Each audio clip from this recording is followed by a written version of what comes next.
Ito po mga kapuso, kung kayo po'y magawing norte, may bago kayong mapupuntahan ngayong summer. May isang resort po sa Itogon, Benguet na nasa gilid ng bundok. Yan ang tinutukan ni Dante Perelio.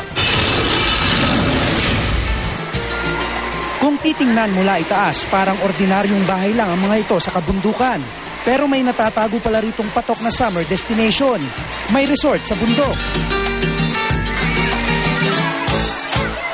23 ang pools dito, kaya pwedeng magwanto sawa sa kakatampisaw at kakalangoy ang mga bakasyonista. At huwag mag-alala kung ginawin ka. Galing kasi sa isang hot spring ang tubig sa mga pool at pwede ka pa mamili ng temperatura. Swak pa sa budget dahil 40 pesos lang ang entrance fee. Masaya po. Kasama po family namin.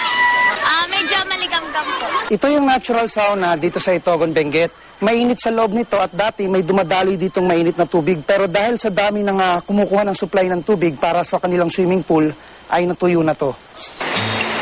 Daraan muna sa hanging bridge na ito bago mapuntahan ang natural sauna.